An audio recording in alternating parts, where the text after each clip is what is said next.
Hey, Step Back listeners. Want to share your opinions, give feedback, or tell Matt and I what you're thinking? Send us a voice message. Voice messages are an easy way for you to send us audio that might end up in a future episode of the Step Back, a Mavs podcast. They're the latest feature from Anchor, the platform we use to make this podcast. You can send us a voice message right now from wherever you're listening. Just tap the link in our show notes. Matt and I can't wait to hear from you guys. Hey, this is Dirk Nowitzki, and you're listening to the Mavs Step Back podcast. I like this, TK. I like that. Yeah, it's the Mavericks, all about action. Don't do no acting, no Samuel Jackson. Dirk get the ball, you know that it's magic. Post move deadly, yeah, get tragic. Look with the ball, yeah, get nasty. He'll drop 30, don't gotta ask him. Got Chris Stapps, coach at the Adam. I spaz like Dallas, I thought I'm rapping. God, if Luka shoot the ball, you know that it's cash. But my boy still looking to pass. Now he got my boy Chris Stapps, looking like Duncan Nash in the gap. They just want a ring, want to fill the gap on your team head. How's it going, everybody? Welcome into another edition of the Step Back, a Mavs podcast. I'm your host, Dalton Trigg, and I'm joined as always by my co-host and DallasBasketball.com colleague, Matt Galatzan. Remember, guys, if you want to follow us on Twitter, I'm at Dalton_Trigg. Matt is at Matt Galatzan. And if you want to follow the pod account itself, it's at Step Back Mavs. So be sure to follow us there. Be sure to like, rate, and subscribe. All that good stuff. And Matt and I, we wanted to start out this pod by letting you guys know again that we do have a Patreon account set up, but we're not going to do like Brian the Scout did over the long Memorial Day weekend break. And you know, if you guys want to help us out and become a patron for us, that's great. If not, there's no pressure there. We're not going to do like Mr. Brian the Scout did and, jump into your DMs and ask you to either give us money or we'll unfollow. Or no, we'll ask you to unfollow us is what he did. So, like I said, just pay me money or I block you. Right. He was basically saying, give me money or I will block you. Or really before that, he was saying, you either give me money in the next 24 hours or you can stop following me. It was the weirdest stuff. I actually took... It's a great way to get a following. I took about 3 days over the extended weekend and got away from it. I went to Orange Beach, and it was much needed vacation, and I stayed off of Twitter for the most part, but when all that stuff started blowing up, I couldn't help but, watch from a distance, and I was just amazed at what was happening. I've never seen anything quite like that, so it was some very high-quality entertainment, but I'm glad we're past it. Yeah, there's Twitter's a very entertaining place sometimes. That guy is out of his mind.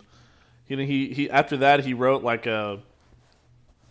seemed like an 8,000 word manifesto on why he was right and doing what he was doing, and it's just like, man, you're just making yourself look more crazy. And obviously we don't know who has what burner accounts or anything like that, but there was that one account that just kept coming to his defense, and he kept putting out these long paragraphs, defending the guy. And the way he wrote was so similar to how the Brian person, is it Oringer? Brian Oringer? I don't know how to pronounce it. I think it is, but he's a nobody. But anyway, it was so similar to how he was talking in those other tweets to people. It was so funny because you were so sure that was a burner account that he had made to come to his defense. But anyway, we won't keep harping on this. But I thought it was. Well, I actually just wanted to say one other thing. It is pretty easy to spot a burner account. So if you have a burner account and you don't think that people know it's your burner account, they probably know that it's your burner account and they're just being nice and not telling you. So be careful. Well, some people these days, they've gotten so tedious about it, and so they follow their cover their tracks rather, so well. That's really the only way you can point it out with some people is just by, the way they talk or the way they normally type out stuff, and you can sometimes form a pattern that way. But yeah, like I said, guys, just you can follow both Matt and I on Twitter. You can follow the Step Back account at Step Back Mavs, and like, rate, and subscribe. And then we do have that Patreon account set up too, but we're not going to harass you like Brian does. So the Patreon is just www.patreon.com/stepbackmavs. But so Matt, we're just going to jump right into it. A little bit later, we're gonna talk about the NBA Finals, which is starting tonight. By the time this podcast hits your ears, it will probably already be underway. But we're going to, kind of preview that and give our predictions for the series and all that good stuff. But first, we're going to start out talking about the hot topic here, and that's Clint Capela. The other day, or yesterday rather, our guy Mike Fisher, he put out an article that said that a source had told DallasBasketball.com that the Rockets had started the process of making for-sale phone calls. And Clint Capela, according to Woj, and Woj put that pretty much everybody on that Houston roster was gettable except for maybe James Harden. So that includes Clint Capela. And then also, Fish, one of his other sources, said that, the Mavs really like the idea of pairing Kristaps Porzingis with Clint Capela in that front court. So what are your initial thoughts on that, Matt? I mean, I know obviously it's doable financially, but, unless the Rockets are just completely selling Capela. And the only way I can see that happening, Capela going to the Mavs, is if the Rockets are simply just trying to clear that salary off of their books. Maybe they know that they have a shot at a big-time free agent like Kevin Durant, or maybe hometown guy Jimmy Butler, something like that they're thinking, okay, we need to shed some salary and we need to do it quickly. Because, right now, if they're going to try to do something before free agency, the Mavs are pretty much the only team out there that can just absorb Capela without sending any salary back in return. I know that, to me, that's crazy to even think of the Rockets doing something like that, because Capela, I really like Capela. He's a good player. I think he's on a really, team-friendly deal for what he provides. But, like I said, if they know they're getting another free agent, a big-time free agent, and they need to clear the money off, maybe it's one of those, like, the Mavs got lucky kind of deals. Because, they can absorb him with that huge trade exception they've got. You can't pair players with it, but it's, to my understanding, you can pair picks with it.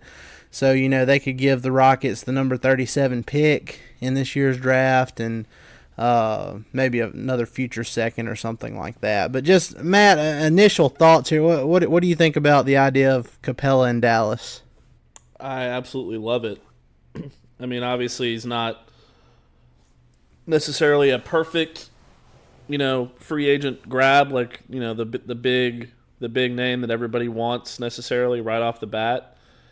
But as far as the way he fits in Dallas, I said this the other day on Twitter. If Rick Carlisle could create a center in a lab specifically to fit his team, it would be pretty damn near close to Clint Capela.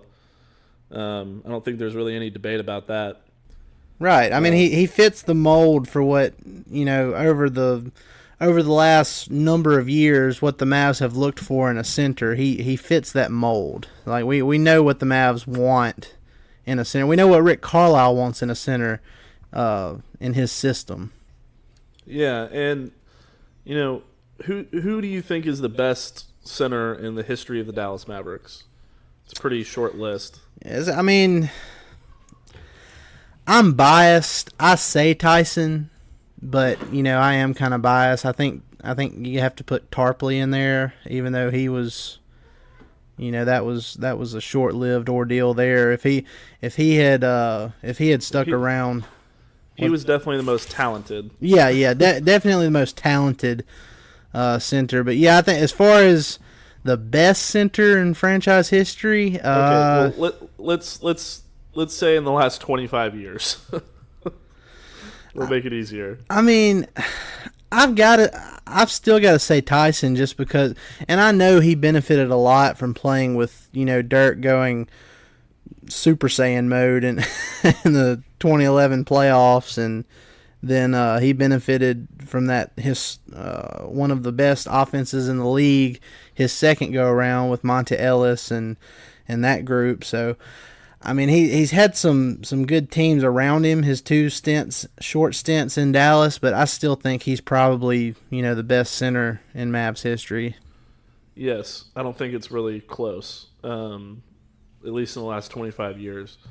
So along that line of thinking, Clint Capela is everything that Tyson Chandler was times 100%. I mean, he is literally better at everything that Tyson Chandler was, when he was in Dallas next to Dirk. If you look at their stats from each of their respective, the best years of their career, Clint Capela was actually this past year, 16.6 points, 12.7 boards, 1.5 blocks, 1.4 assists. He hit 64% from the field. 65% from two. I mean, it's the same. He didn't shoot any threes, so it's 64.8%, whatever. Yeah. And Tyson Chandler, 11.8 points, 11.7 rebounds, 1.1 blocks, 1 assist, 62% from the floor. So not quite 100% better than Tyson, but I get your point. What I'm saying is he's better at everything. Yeah, that's what I mean by that. He's not doubling his stats, but he's better at everything. He turned the ball over less, all of it. So, and he was even a better free throw shooter. and that's the thing is people were saying, Tyson Chandler, Clint Capela, terrible free throw shooter. He shot 64% this year, which is the best of his career, and he keeps getting better. I hate to say it, but that was for a good stretch of games. That 64% was probably better than what Luka was shooting at certain points during the season. So, right, I'll take that from a big guy. And look what they did with DeAndre Jordan. He was right. 80% free throw shooter at the beginning of last year. It whittled down to about 70, but still, it was a major improvement. Yeah, and look, I completely. We talked about this earlier. I completely understand why some people want every position on the Mavs to be able to shoot threes. I understand wanting as much space as possible, but I don't think you can say Clint Capela would be a bad fit in Dallas just because he's the same height as Porzingis. Because they're two completely different players. You got Porzingis who can stretch the floor. Both guys are plus defenders in my opinion. Well, let me take that back. Porzingis, he's not really a great defender overall, but he's a good rim protector. And then Clint Capela, he can block shots, but he's, better as far as defending off the pick and roll and stuff like that. So, to me, it's kind of like, and I'm not comparing Porzingis to Dirk, but obviously there's some similarities in their games.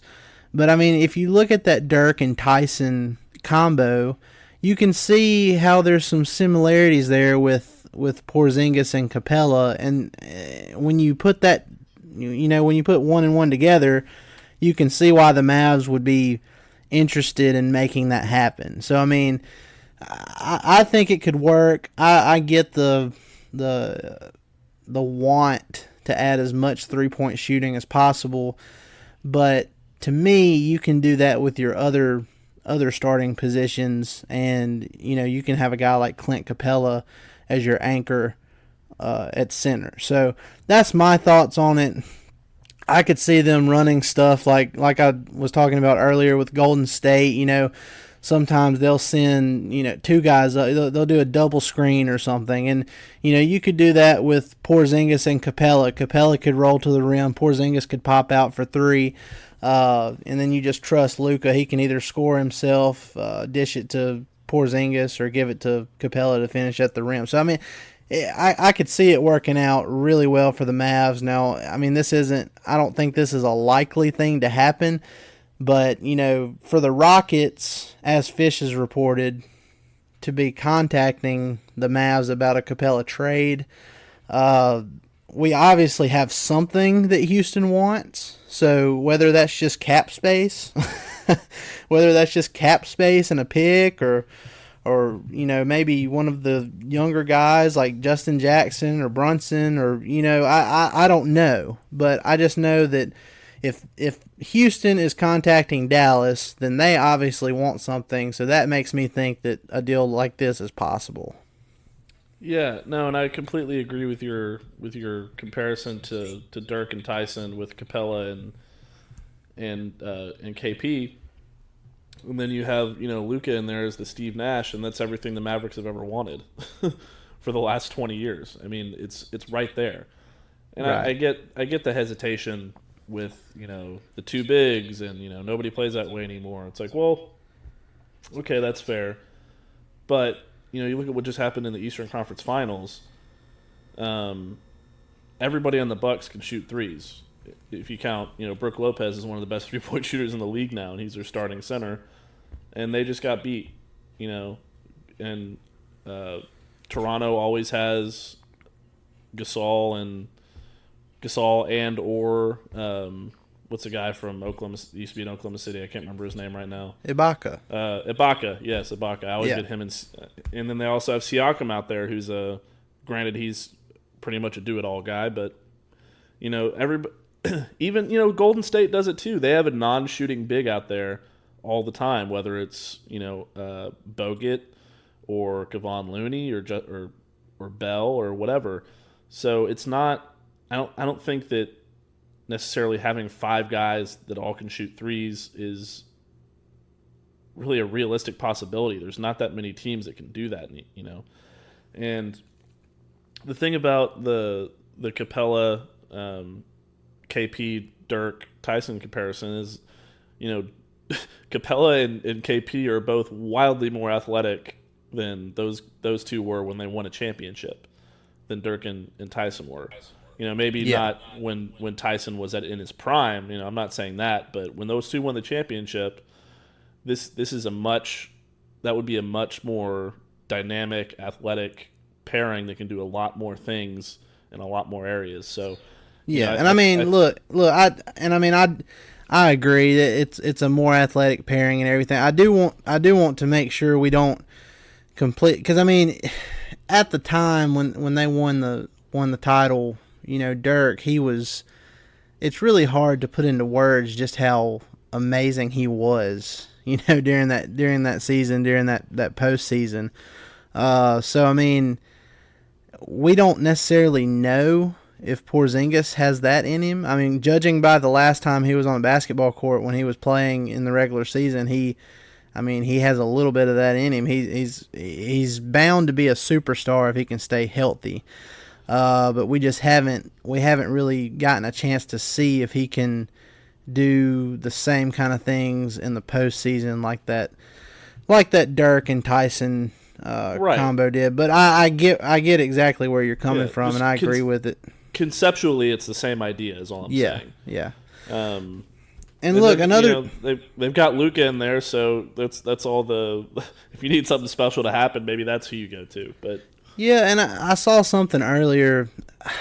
I would say who I saw talk about it, but I really can't remember. But somebody put something out there saying that there was like a fear that Capela was already in his best situation, playing with James Harden.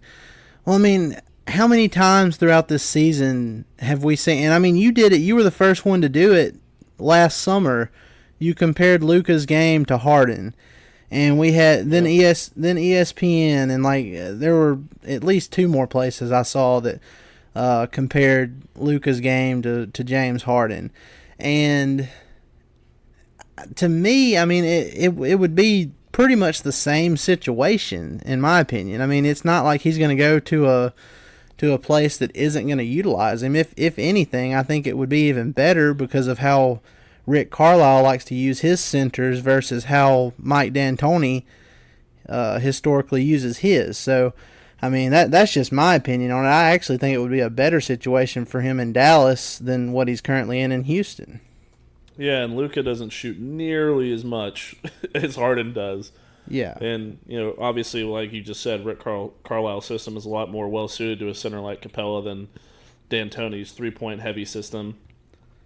But, I mean, how many times just watching Houston have you seen things get bogged down and, they have to make a play and Harden just kind of throws it up towards the rim and Capela comes out of nowhere and grabs it and throws it down? Yeah. I mean, that's a big asset to have, and the Mavs don't really have that. They wanted that last year in DeAndre Jordan. It didn't work out exactly the way they wanted it to. It started working out that way with Dwight Powell. I don't see him as a starter with this team if Capela's out there, obviously, but it's the same idea. It's the people who want to keep Powell on the roster. It's the same idea, except again, Capela is better at everything except technically 3-point shooting because he doesn't shoot threes. But we don't want Dwight Powell shooting threes, so that's kind of a moot point. Well, and there I don't know about him being better at everything than Dwight Powell except for the 3-point shooting because, I mean, Dwight Powell, and we've talked about this in previous episodes, he may not have much more than these few things, but I mean, the things he does well, he does at an elite level. He is, his true shooting, I mean, I'll have to look it up while I'm talking here, but he's improved every single year he's been in Dallas. He's one of the top pick and roll guys in the entire league, finishing lobs and everything, but this past season he shot 60%, 59.7, so basically 60% from the field. His true shooting, or his effective field goal percentage was almost 64%. I mean, he's very efficient when he's out there, except for when he shoots threes, obviously. He shouldn't shoot if we go to next season and the Mavs still have Dwight Powell on the roster and he's shooting threes like he did towards the end of this last season, I'm going to be very disappointed. I totally agree. And maybe Capela's not as good of a rim runner as Powell. That's a fair statement. But, everything else, blocking shots. Well, yeah, Capela, rebounding, everything. Capela is still a really, I mean, he may not have the same numbers Dwight Powell does, but he's still a really good, lob catcher, and he can set screens. And the thing with him is he makes up for that, whatever that difference is offensively with his defense. And yes, I think, like I said, if Porzingis couldn't shoot the three ball and, we just viewed him as a center, which I know a lot of people are wanting to do, and I think he can play center, but, he can play either or. If Porzingis couldn't shoot the three, I would be more worried about a Capela and Porzingis pairing, but I'm not worried at all about it. And I think, like we've talked about before, I think it's definitely financially doable. It just depends on what the Rockets are actually wanting to do. I personally don't fully see, why they would want to do something like this. Like I said, unless they have a guy already in the works in free agency they want to sign. But again, why would the Rockets be contacting the Mavs about this if they weren't interested in something the Mavs have? Yeah, I completely agree. And another thing, there have been a lot of people suggesting that maybe they want Dwight Powell out of the deal, but I don't understand how that would help, how that would benefit Houston at all. It's a $4 million difference in their salaries. It's granted it's for 1 year as opposed to whatever it is, 4 or 5 with Capela, but if they're trying to make a move now, that $4 million doesn't really help them, I don't think. So, Right. So what they're going to want to do is either A, unload Chris Paul in conjunction with Capela, which would be really hard to do because that's a lot of money, or B, trade Capela for essentially air, which is what they would be able to do with the Mavericks, and maybe an asset or two, like the 37th pick. And see, that was another thing we were talking about the other day too, when we were trying, or I was trying to come up with a scenario that would, the Rockets would trade Capela to the Mavs, and I was thinking like, well, I mean, if it's about cap space and they're trying to sign a max guy and they're trying to completely retool their roster going through free agency, they might be looking to, attach Capela and his team-friendly deal with Chris Paul as with Capela being the incentive there. So Chris Paul is on a horrible contract. He's going to be 36 years old, making $44 million in 2022, I believe. So yeah. So I mean, that's a really bad. I mean, he's still got some. He's still got a little bit left in the tank. But I mean, man, that's one of the worst contracts in the league right now. But I mean, what would you even consider for a second taking Chris Paul to get Capela too, and pretty much just punting on the Giannis free agency in 2021? No. Here's my thing. If you came back and told me that the only way you could get Capela was Chris Paul, I'd probably say, I'm good, and I would just go chase Kemba and some more good players. Right. Now, I believe there's an avenue to get Kemba and Capela, which we'll talk about in a minute, but yes. I don't think you can realistically consider taking on a Chris Paul who is one of the toughest players to get along with in the league. We've seen that with Rondo and Rick Carlisle already. But besides that, his body is breaking down, and the amount of money that he's going to be demanding, and all of that combined with that kind of health, it scares me to death. So I would punt on that 100%. Yeah. Yeah, and like you just mentioned there, we've kind of started kicking the tires on this too. If they were able to, get Capela, like I said, if the Mavs are involved, I have a feeling that something would happen before free agency, because if the Rockets, if they want to go after a big time free agent from day one, I mean, I guess you could do something after July 1st, but you would much rather have that space available instead of, agreeing to a deal with a free agent and then, oh no, we can't find somebody to offload our salaries onto. So, to me, if the Capela thing happens, it's going to happen before July 1st. It's probably going to happen around the NBA draft. But if that happens, and we briefly have talked about this, but Matt, just go through some ways that the Mavs could possibly still squeeze Kemba in there along with Capela. Well, obviously you have to get rid of the Courtney Lee contract first and foremost. One way we discussed doing that is by shipping it to Cleveland in exchange for J.R. Smith, and then waiving J.R. Smith, or finding another way to trade it for air, add a couple of second-round picks if you have to, and find a team who's willing to take that on, who's not going to be chasing free agents. Yeah, and before you continue with that, I just want to clarify to everybody listening, the J.R. Smith thing, there was a lot of confusion when Fish put that idea about trading for J.R. Smith in one of his pieces.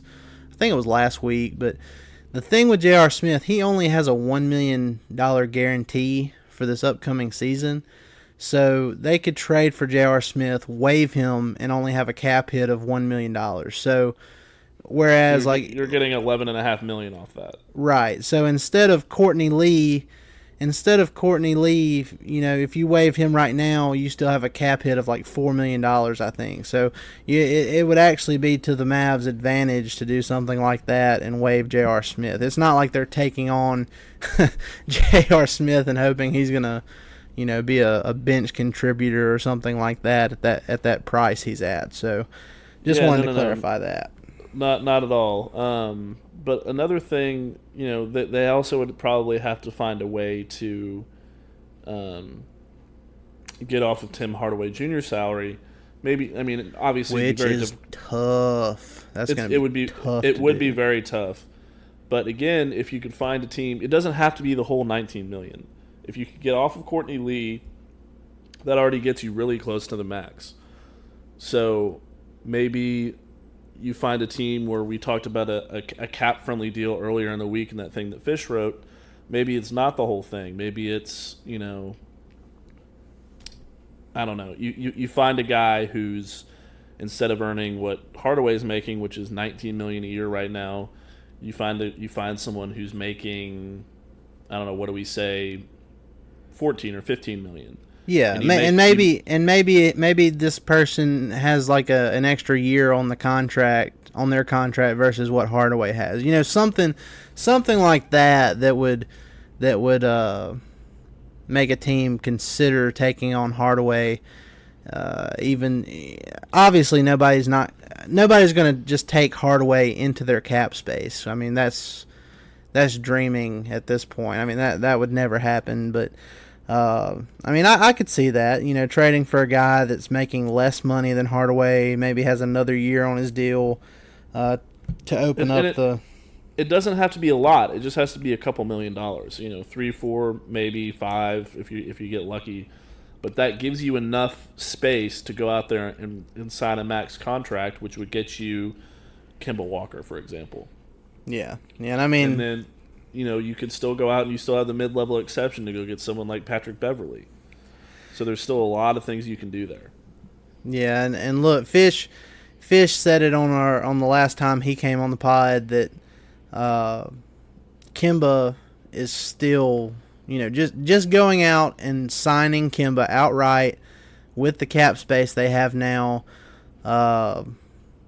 They'd actually have to waive Courtney Lee, or they'd have to make one more minor move to get full max space. But anyway, that's the smoothest way to go about this. There's a lot of different scenarios. Getting Kemba and Capela would be amazing, but getting Kemba just by himself would already be a huge win, and that's the easiest path to getting your third star on the Mavs. But guys, we're going to take a break from this. We've talked about this Capela stuff. We'll probably continue to do that as we get closer to the draft and as we get more info, coming from Houston and what they're looking to do. But we're going to take a quick break, and then Matt and I, we're going to come back and we're going to talk about the NBA Finals and some other Mavs topics. So stick with us. We'll be right back.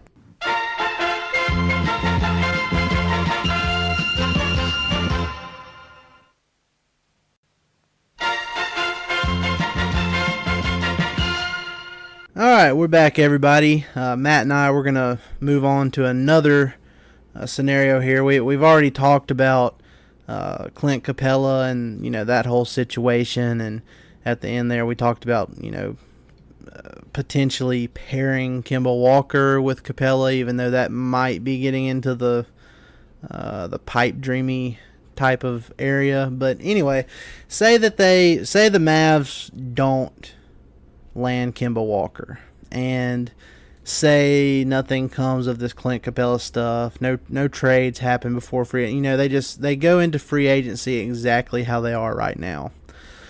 Matt and I've got this piece that's coming out on DallasBasketball.com tomorrow. But my plan B for the Mavs, the more I've thought about it. And, there's so many different possibilities, so many different players they could pair together with that $30 million in cap space or more if they create more space.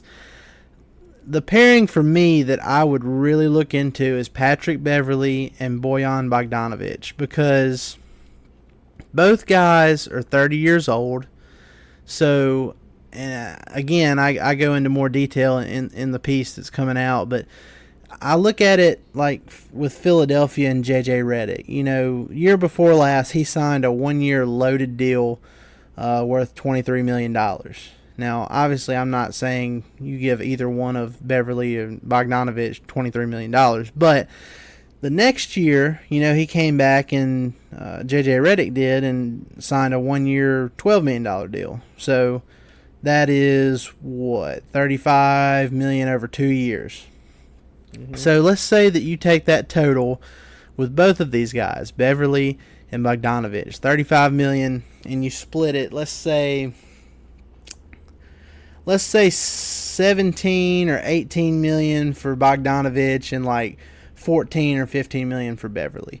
So to me, that's overpaying for Beverly, and it's overpaying for Bogdanovic a little bit too. But if you can get them to do that on a 2-year, both of them do it on 2-year deals, and so both will be coming off the books for 2021. You're adding 2 high-quality starters. They both shoot over 40% from 3. Beverly is a pest defensively. Bogdanovic, in my opinion, I think he's a little bit of an underrated defender. He's not a great defender, but I don't think he's a scrub. He's 6'8". He can pass the ball if asked to. So I mean, I don't know. That's kind of where I'm at. I could see a starting lineup of Patrick Beverly, Luka, Bogdanovic, Dwight Powell, and Kristaps Porzingis being a force offensively.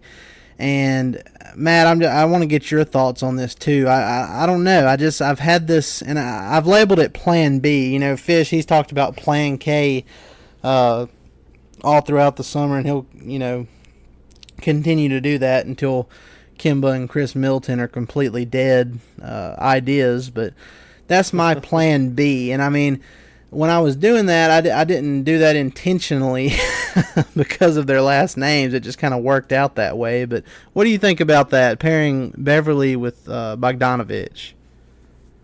I really like it. It gives you a lot of things that that you need. As you mentioned, they're both great shooters. Beverly does just about everything you want defensively. Bogdanovic is, one of my favorite players that's on the market right now, just because of his ability to shoot and the way he would be able to fit in with, Luka and another guard. Because we know, Rick Carlisle likes a lot of playmakers on the floor. So having a guy like that out there, a la Doug McDermott, would be excellent. Yeah. So, I think it would be great. It's not the flashy big home run summer that a lot of people are envisioning with Kemba or Clay or Kyrie or any of the other Plan K guys, Chris Middleton. But it's still a very successful haul, and you're a much better team, and you can move forward with a lot of flexibility from there.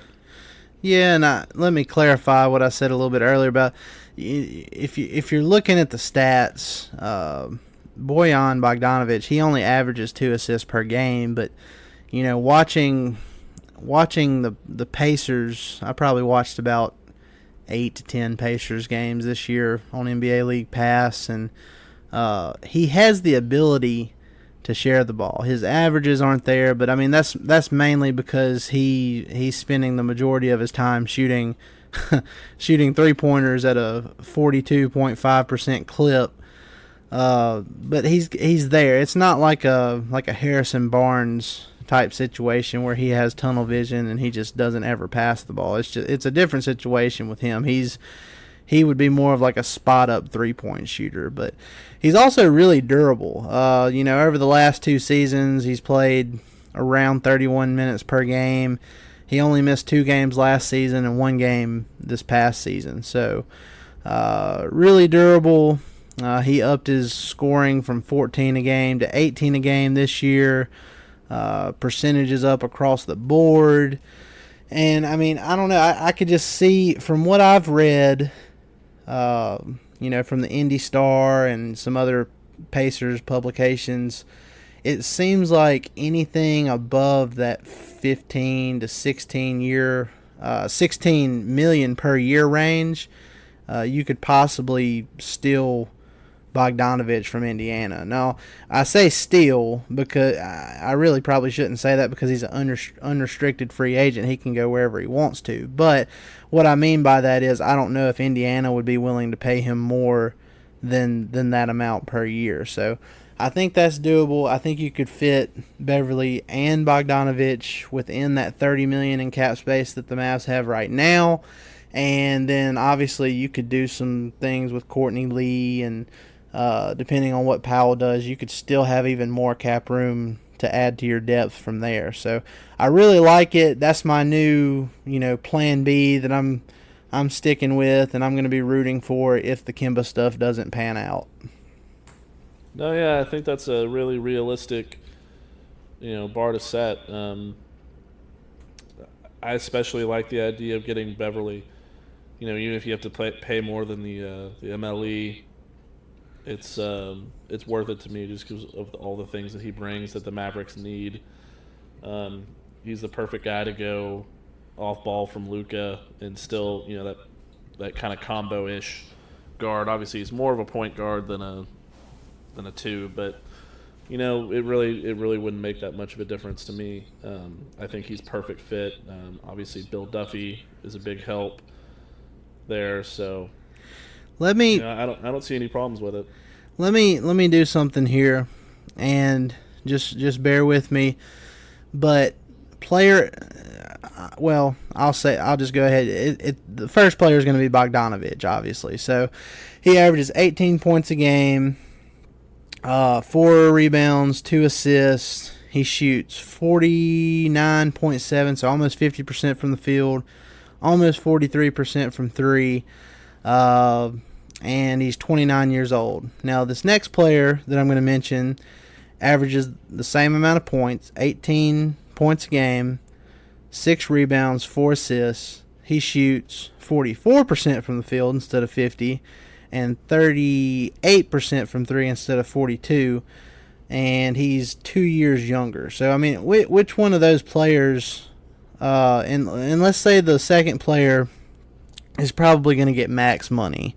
So, I mean, with those stats, I mean, who would you rather have, Bogdanovich or player 2? God, I hate when you do this.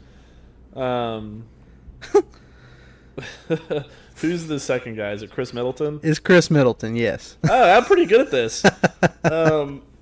We've been doing this too long. Yeah, I'm getting pretty good at it. No, I think I'd have Middleton. I'd take Middleton, and here's why. I think I think he's more versatile, and I think he is obviously a better defender. Other than that, if we're just talking about money for production, I don't have any sort of problem with Bogdanovich at all. I think that's a great idea. We'll see. It leaves you more to do if you sign Bogdanovich, and then you have more. You can sign more players and have a deeper, more cohesive team, I guess. Yeah. But Middleton's a great player. There's a reason he was an all-star. And it's tough, but I would still take Middleton in that scenario.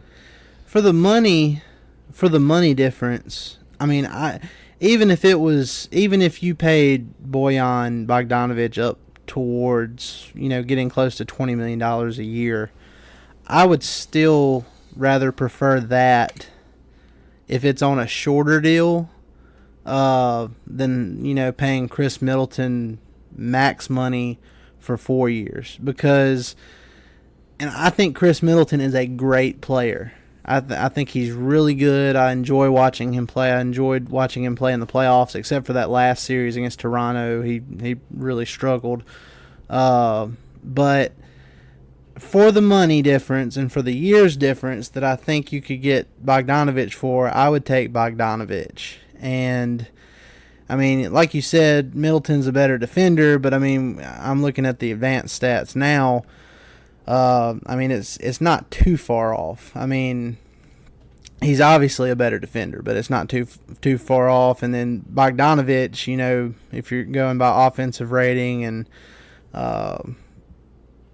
offensive box plus minus, sorry. If you're going by all that stuff, I mean, by all those metrics, Bogdanovich is a better offensive player than Middleton. So, I mean, I just think it depends on what you want. We've talked about this in previous pods. At this point, I mean, you don't want to, I don't know, you don't want to completely throw defense out the window, but as we joke about sometimes, defense is a little bit overrated right now. Let's get all the buckets we can. Right. Yeah, well, you know, I don't necessarily agree with that. I mean, yeah, it's not the same thing that it used to be, but you got to be able to stop people. Well, I mean, that's why I'm pairing. Look, that's why I'm pairing Beverly with Bogdanovich in this scenario. No, I'm not arguing that. I'm just saying the whole idea of defense is overrated, I think, is a little bit asinine. Well, I just joke about it mainly, but I would like to, you know, if the Mavs end up where they're scoring 125 plus a game, and even if other teams are scoring 122 or 23, I mean, I'd be fine with that. It's definitely fun. You know, there's no doubt about that. Yeah. I just, you know, you watch the playoffs and you see what Golden State can do defensively, and it's just like, well, that's kind of nice to have. So, yeah. Well, I mean, like I said, and again, guys, that piece that I wrote is coming out on DallasBasketball.com. Got a lot more stuff in there. I've got a Giannis Antetokounmpo angle that, you know, I'm sure people that don't like the pipe dreaming type things, they'll probably groan at it, but I really don't care. I'm gonna dream. So you guys enjoy that. Let me know what you think on Twitter, and I'm sure, you know, the closer we get to free agency, the more we're going to be putting out these pieces on people we'd like to see sign with the Mavs. But Matt, we'll move on from that. We're going to do a brief NBA Finals preview. Again, the Warriors and the Raptors, they're about to get underway. They will have already been underway by the time you listen to this, you know, for Game 1. But it's really interesting to me because the last time Kawhi Leonard saw the Warriors in the playoffs, he was on the Spurs, and he had, you know, the Warriors. Was it Zaza Pachulia that gave him the cheap shot that knocked him out? Oh yeah, Zaza shit, man. So he had him on the ropes. Yeah. I mean, look, I said this. I'll say this real quick before I let you go. This Toronto team is better than that San Antonio team. Oh yeah, ahead. Absolutely. And Kawhi, in my opinion, he's better than he was the last time he played the Spurs, which is saying something because he was already a Finals MVP and he was already really freaking good. But he's just really upped it to a whole another level this postseason. And I don't know. It's like I tweeted out earlier today. My head is telling me that the Warriors are going to win this series in 6 games, but my gut is telling me Kawhi is going to get his revenge and the Raptors are going to win in 7. And I think it definitely helps their case that Kevin Durant is probably out for these first 2 games. He's definitely out for Game 1. He's not playing in Game 1. He might be out for Game 2. So, I mean, I could see Toronto ending this Warriors dynasty. What do you think? Man, I thought I was going to be the one coming out with the crazy hot takes, but I don't disagree. I think the Warriors, I know that they're still really, really, really freaking good. But without Kevin Durant, we know Boogie's active, but how much is he really going to play? Yeah. Without those guys, they're more vulnerable now than they have been in the last, few years, and this is the most complete team that they will have faced. I know it's not the one-man LeBron show. This is actually a real basketball team. that they're going to be facing in the finals. And I know they have the experience, and I know Toronto's never been there before. Well, look, I was just about to say this, but Toronto, they haven't been there before, but again, Kawhi has. He's been there. He's won a Finals MVP with San Antonio. Yeah, that's absolutely true. Danny Green was right there along with him in San Antonio, and he was playing so well in one of those series against the Heat one year that he was in the Finals MVP discussion before Kawhi eventually took over later in that series. So I mean, they've Ibaka's been in the Finals. Yeah, Marc Gasol hasn't, but he's one of the most. He's one of the best veteran players you could ask to have in this kind of a situation. Right. So I think they've got a really good shot. It's kind of like I really don't know how to describe it, but I just have this feeling it's like this new energy. It's almost like when I don't know. I don't really know how to describe it, but it's like. I just have this weird feeling about Toronto that they're just like they're ready for it. I'll say this. I think Pascal Siakam is going to be the X factor in this series. I don't think he can afford to get off to a start like he did in the Milwaukee series. Because they quickly or no, maybe I'm thinking of the Philadelphia series. He actually played pretty well in that Toronto series, I believe. I may be getting those mixed up. But anyway, I do think he's going to be the X factor. His length is just crazy. He's probably going to win the Most Improved Player award this year. So I think he's going to end up being your X factor. And, Toronto, they have to come out of the gate swinging in game one. I just don't see them. I don't see them going down 0 games to 2 and then going to Golden State and having any hopes of making a series out of it. So they have to come out and they have to hold home court, especially with Kevin Durant out. Yes. I'm not going to say that both of these first 2 games at home are must win, but they've absolutely got to get game 1 tonight, in my opinion. So. I think every home game is a must-win for them because I don't think they're going to win in Golden State. I mean, maybe they will, but I think they can. 4 chances to play. I mean, their playoff atmosphere during these playoffs has been unreal. So I just think they need to take full advantage of that and not let anything slip away at home. Yeah, I mean, and look, let's be real here. If the Raptors really want to dethrone the Warriors, they need to have Drake come to the stadium with a Steph Curry jersey on every single game, sitting half court. He's wearing a Curry jersey. He is wearing a Curry jersey. It's just a Raptors Curry jersey. Wait, what? Yeah, he's wearing a Toronto Raptors jersey, but it says Curry on the back.